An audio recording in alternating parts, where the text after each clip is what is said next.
Et salut les mages, c'est Akama. On se retrouve pour une vidéo sur Fairy Tail Wizard Chronicle où on va pouvoir étudier la nouvelle roadmap de février qui sort.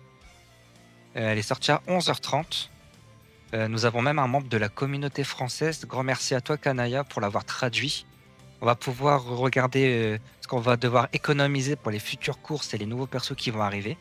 Alors, donc, analysons là. Qu'est-ce qu'on a? Donc, on a encore là, ici, sur le premier onglet, sur l'événement cadeau sucré. Donc, c'est ce qu'on a encore actuellement qui termine le 20. L'événement ensuite durera du 20 au 5. Ok. Pour les personnages de bannière, qu'est-ce qu'on a? On a la bannière de Sheria, on s'en fout. Irène, bah, ah là là, Irène à partir du 17-18, je vais vous le dire les gars, ça va être du pool, on va tout mettre les tickets qu'on a économisés jusque-là pour cette bannière. Ensuite, est-ce qu'on a encore des bannières intéressantes? Mira, ok, mais non, on va économiser. Kagura, vous pouvez essayer de la pool si vous jouez la compo jaune, mais moi je vais économiser encore une fois, je la joue pas. Ishia, on économise également. On aura un nouveau mode de jeu, ouais, très intéressant. Je crois que c'est la première fois qu'on a un nouveau mode de jeu comme ça qui sort, donc on verra ce que c'est. Nouveau pool à partir du 25 de personnages avec le festival.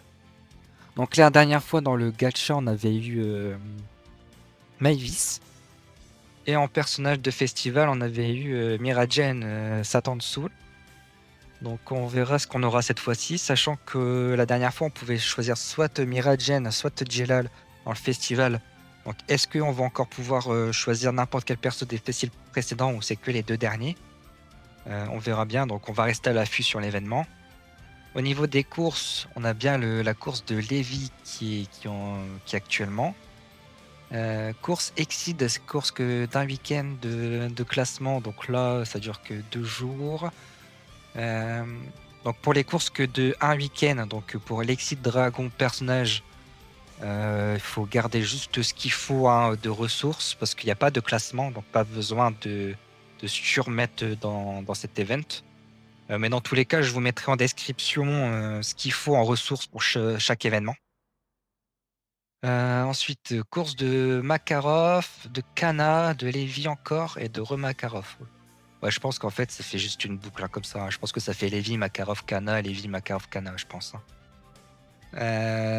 Ensuite, on a les roulettes. Donc, au niveau des roulettes, à chaque fois, personnellement, j'ai pas encore eu un seul personnage des roulettes. Donc, je sais pas si j'ai pas eu de chance ou si vous êtes comme moi, mais en tout cas, si vous voulez choisir les personnages, vous pouvez prendre Léo si vous jouez la compo jaune, et sinon Virgo. Et puis après pour les autres, on verra certainement plus tard quand ça sortira. Mais là, je vous conseille Léo pour compo jaune ou Virgo. Ouais, donc ce mois-ci très intéressant et on va clôturer la vidéo sur ça. On a un nouveau mode de jeu, on a Irène qui proc, on a le festival qui est annoncé. Bon, franchement, ça annonce du lourd. J'espère que vous êtes de mon avis. Je vous dis ciao ciao les mages.